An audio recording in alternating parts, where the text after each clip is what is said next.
Okay, problem number 7. This one might be a little tricky for some because instead of creating entries and journaling them, you're going to look at the financial statements and try to understand what adjustments were made and identify what the adjusting entry looked like. Now, in this case, it says no adjusting entry involves cash. So no matter what we do, we're not dealing with cash, which is usually true because unless you're reconciling a bank statement and adjusting cash for those items, you generally aren't adjusting cash for anything. So let's look up, and I'm going to do this one right here since we have the full screen. We'll start off with A and then go down from there. So A is the unadjusted number is $24,000 and it's moving to 29,400, right? So it's an increase, and it looks like they have recorded revenue that has not been billed yet. In fact, they say that right here. A refers to revenue that has been earned but not yet billed. So we know that on this one, since it's increasing services revenue, we're going to want to, we're going to want to put in here, that's it's increased, so it's services revenue is the second one. Service revenue, and that's an increase of, I guess it would help if I did a calculator. And we'll put the calculator over here to the side. There we go. 29,400 minus 24,000. 5,400. Okay. So 5,400. Now, if it had been earned, but not paid yet, but not yet billed. This is the interesting thing though. Not yet billed means it's not in accounts receivable. So where would it be if it's an asset that's not in receivables yet? That would generally be let's see if we can find it. Something like a unbilled account, but I'm not sure if they have that in here. So let's see what they do have. Long-term notes, receivable, office, prepaid, rent, salaries, services. I'm not really seeing it. So let's just double check this. Accounts receivable, that's a likely one. Accumulated depreciation, no. None of these, no. Automobiles, no. Cash, no. Computer, because they said no cash is involved. Computer equipment, no. Supplies, no. Consulting expense, no expenses. Equipment, no. No expense, no interest, not interest related.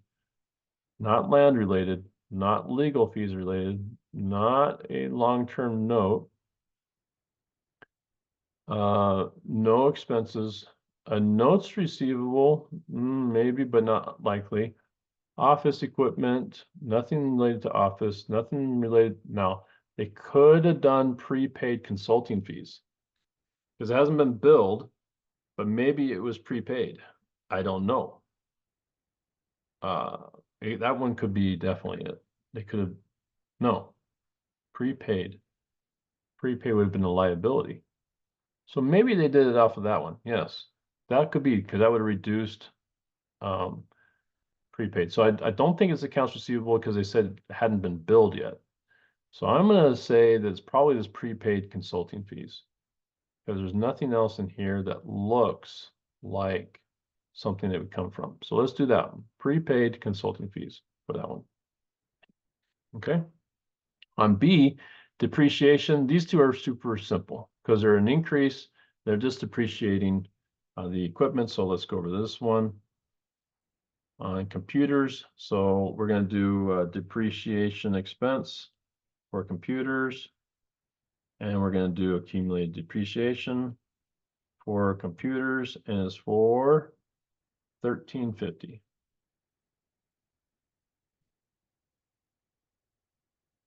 All right. And on the next one, it's going to be 1575. We'll just drop that in there since we don't want to keep on going back and forth. And we can do depreciation for office furniture. Not the accumulated depreciation. We want that one. There we go. Accumulated depreciation for office furniture. Okay, that's that one. On 4, which is D, salaries expense. Now, salaries expense went up 14,705. Let's just do a little calculator here.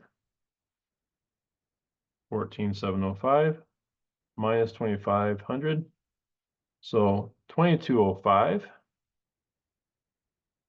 So we know 2,205 is a number here, 205 here, and this was the salaries expense and salaries payable. Whoops. All right. Insurance looks like it increased. Now, they said no cash, so likely a prepaid insurance account. All right. So that one was, sorry, that one was for 1,170. Do that one, 1,170. Okay, and this would have been interest, oh, sorry, insurance, expense, and prepaid insurance. All right, now on 6, office supplies went up. So office supplies probably came from the supplies asset account adjustment, so 432. So let's do 432 and 432. This is going to be office supplies expense. And this one's going to be supplies, but it's going to be office supplies. And then lastly, G, utilities expense went up as well. So 1313 minus 1250, right? 13 is greater, yep. And so that looks like probably utilities expense for sure, because it increased it. But the question is where from?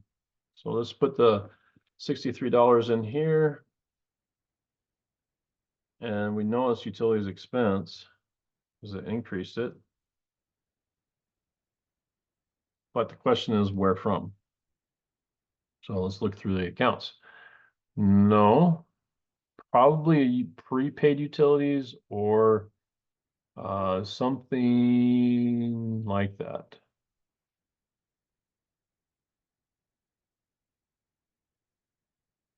Cash, computer, consulting, depreciation, equipment, insurance, interest, no, land, legal fees, no, long-term mileage, no, notes, office, no, prepaid advertising, prepaid insurance, prepaid rent,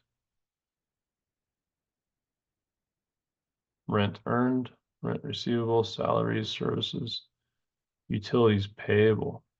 Ah, okay. That would make sense because maybe we had, we had the invoice come in. Instead of putting it to accounts payable, we're putting it to utilities payable. It's for $63. Okay. So let's check my work. Ah. Okay, now I did not get the first one done. Right. Oh, because did I not put a value in there?